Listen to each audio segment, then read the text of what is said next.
Welcome back to Moosk. Being a tick isn't easy. They're tiny arachnid parasites that cling to their hosts for several days, gorge themselves on blood, and can grow up to 600 times their original size. That's pretty creepy, right? There are 3 families of ticks, with over 900 different species found worldwide, mostly in warm and temperate regions. However, they're not just fair weather parasites. Some can survive freezing temperatures. For instance, over 40 species can endure bitter North American winters, and the seabird tick has even been found on Adelie penguins in Antarctica. Most ticks belong to the hard tick family, which has 700 members. These ticks have hard shields on their dorsal sides and large feeding parts. On the other hand, soft ticks lack this hard shield, have pear-shaped leathery backs, and their feeding parts are on their underside, making them less visible. There's also a third family with only one member, the Natalielidae, found in southern Africa. These ticks resemble the primitive ticks seen in the fossil record. Ticks need a blood meal from a new host each time they molt, and finding a host is essential for their growth and reproduction.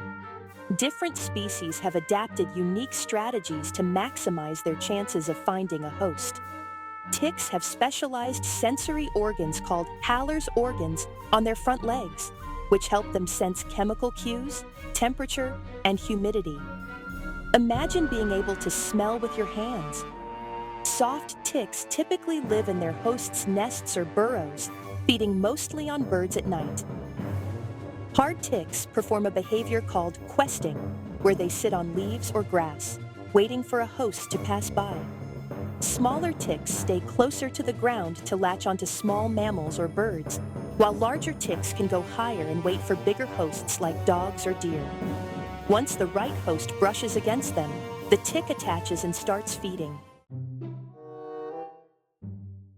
Tick mouthparts are like harpoon-shaped needles surrounded by serrated knives called chelicerae, which make incisions in the skin.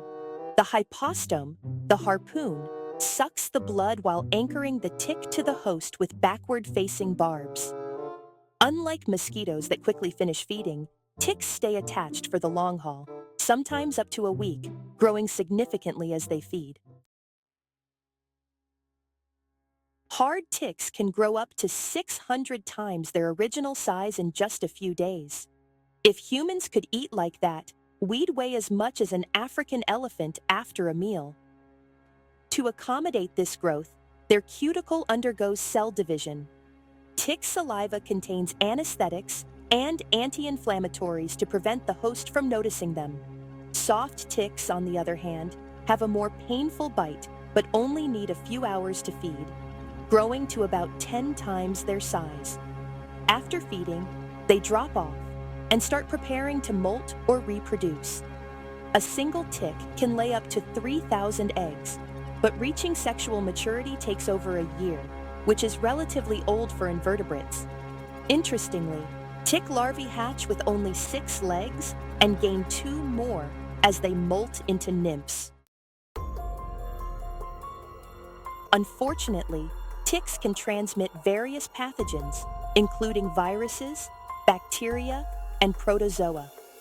In North America, deer ticks carry Borrelia burgdorferi, which causes Lyme disease.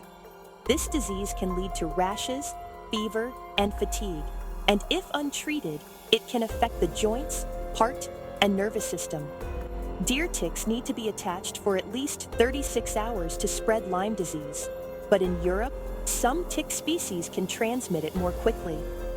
A bullseye rash often indicates Lyme disease, so see a doctor if you notice it after a tick bite. Other tick-borne diseases include anaplasmosis, Rocky Mountain spotted fever, and typhus. Interestingly, ticks can also cause alpha-gal allergy, making people allergic to red meat. Ticks affect animals too, causing inflammation, immune reactions, loss of appetite, anemia, and in severe cases, death. Some ticks, like the paralysis tick, are inherently poisonous and can cause paralysis in dogs and livestock. Controlling tick populations in the wild is challenging, but maintaining healthy predator populations can help. Predators reduce small animal densities, making it harder for ticks to find hosts. To stay safe from ticks, use insect repellent when hiking in tick-prone areas and check yourself thoroughly afterward. Research is ongoing for tick control measures, including using tick wasps that lay eggs inside ticks, eventually killing them. Ticks are just one of many fascinating arthropods. Thanks for watching. Let me know in the comments which animal you want me to cover next. Don't forget to like, share, and subscribe for more interesting videos. See you in the next episode.